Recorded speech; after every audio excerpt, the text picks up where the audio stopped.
Haïti, le seul pays au monde né d'une révolution victorieuse contre l'esclavage, une île qui a changé l'histoire, et que le monde n'a jamais pardonné pour ça. Voici son histoire.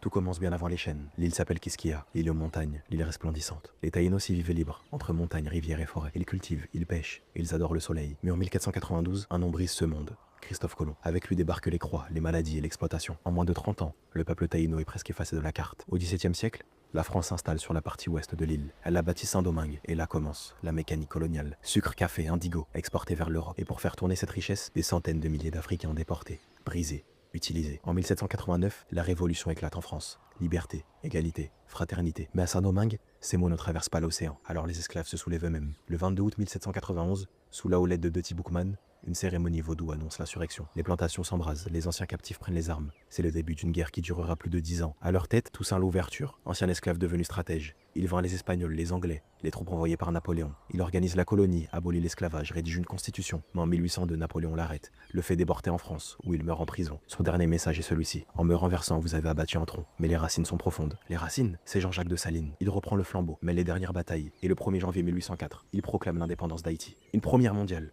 Une victoire noire contre un empire blanc. Une claque pour toutes les puissances esclavagistes. Mais la liberté a un prix. En 1825, le roi de France Charles X impose une rançon de 150 millions de francs d'or en échange de la reconnaissance officielle de l'indépendance. Une dette injuste, injustifiée, que Haïti paiera jusqu'en 1893, en s'endettant auprès de banques françaises. Résultat, un peuple libre, mais enchaîné par la finance. Et le monde regarde ailleurs. Les États-Unis reconnaissent Haïti en 1862.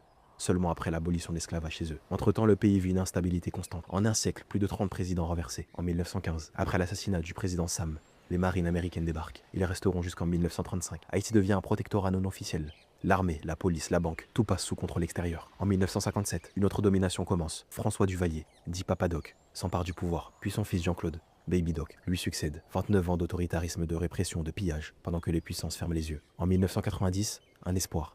Jean-Bertrand Aristide est élu, ancien prêtre des bidonvilles, élu avec 67% des voix. Mais il est renversé quelques mois plus tard, puis réinstallé, puis renversé à nouveau en 2004. La démocratie haïtienne devient une pièce qu'on joue, sans jamais finir l'acte. Puis 2010, le séisme. Plus de 300 000 morts, des milliards d'aides promis, mais très peu arrivent jusqu'au peuple. Les ONG pullulent, les bâtiments s'effondrent, et Port-au-Prince ne se relève jamais vraiment. En 2021, le président Jovenel Moïse est assassiné. Depuis, aucun président n'est élu. Un pouvoir provisoire gère le pays, mais dans les rues, ce sont les gangs qui font la loi. Port-au-Prince est fragmenté, encerclé, pris en otage. Les écoles ferment, l'aide humanitaire est bloquée, la nourriture ne passe plus, et l'ONU parle d'un climat de terreur. Et pourtant, Haïti ne cède pas, car au milieu du chaos, il y a encore de la musique, des poètes, des croyants, des mères, des enfants, un peuple qui vit, qui lutte, qui espère. Haïti n'est pas pauvre par nature. Elle a été volée. Haïti n'est pas instable par hasard. Elle a été sabotée. Haïti n'est pas violente. Elle a été enfermée dans une cage et on a jeté la clé. Mais dans l'histoire du monde, aucun peuple n'a dit non aussi fort que Haïti. Et